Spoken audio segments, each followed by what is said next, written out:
Hi, in this video I'm going to give a description of a turn in the basic game for Panzer Orders Tank Battles. There is also an advanced game and I'll do a separate video to describe how the turn works in that. But in the basic game, this is how it works. So in this example that I've set up here, I've got some Soviets versus some Germans, and I'm going to use playing as the Soviets as an example. So the first thing I'm going to do is draw a new card, and I can look at that card, but I shouldn't reveal it to the opposing player. For the sake of this video, I've got a KV-1 heavy tank, and the first thing I can do is choose to reinforce one of my two battle groups. The battle groups are a selection of the different tanks, and each battle group fights against the opposing battle group. Because in this example I've only got three cards here, I'm going to reinforce this section with this card, and I place that card face down so that the opposing player can't see what it is. The second thing that I can do is I can move a card from one group to the other, and I can move any number of cards from one group to the other. So I could choose to move this card to there, or vice versa, to basically move my cards around depending on what the opposing player has got.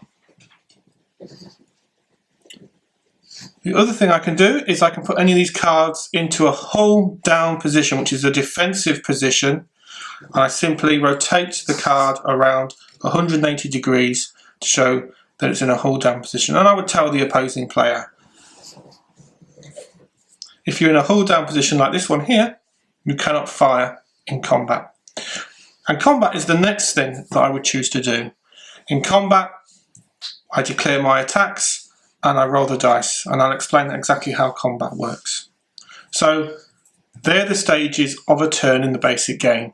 I pick a card, I reinforce one of my groups, I decide if I want to move one card from one group to the other, I declare which cards will go down in a defensive position, and then I attack the opposing player.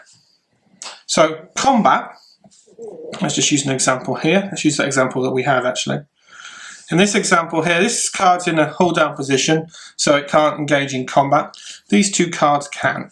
And what I would do, first thing I would declare to the opposing player is which of my cards are going to attack which of their cards. So this T-34 with the 85mm gun will attack the Panther, and the Su-152 will attack the Jagdpanther. And it's as simple as that. Just declare those attacks before you start rolling any dice. Now on the card, and I described this in the card description video, I'm looking for the first number of the two numbers, and that tells me what I need to get on a die roll to be able to hit the opposing card. So the T-34 needs a 4 to hit that Panther. The Su-152, it's got a more powerful gun, needs a 3 to hit that Jagdpanther. So let's use that as an example. So I'm going to roll for the T-34. In this example, let's suppose I get a 6. Great. I've hit the Panther. The Panther gets a saving throw. The opposing player can try and save that Panther by rolling a dice, and they need a 6 to do so. If they do not get a 6, the card is removed from play. And it's as simple as that. In the basic game, that's how fast and decisive combat is. Now you'll notice on the Jagdpanther here, let's use this example, the Su-152 needs a 3, it gets a 4, it hits the Jagdpanther. The Jagdpanther player would roll a dice and normally need a 6, but this number in the circle there means that the defensive armour, whether it's the skill of the crew or the profile of the tank or the thickness of the armour, means that it gets a +1 to its saving throw. So instead of needing a 6 like the Panther, the Jagdpanther gets a +1, so it needs a 5 or a 6 to save that card. And that is as simple as combat works in the basic game.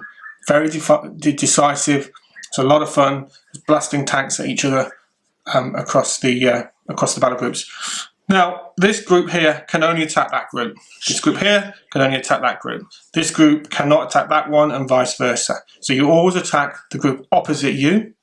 If there is no In this example, there is no group opposite you, then this group can attack that one, providing there is not a single card there. That's how combat works. Thank you for watching.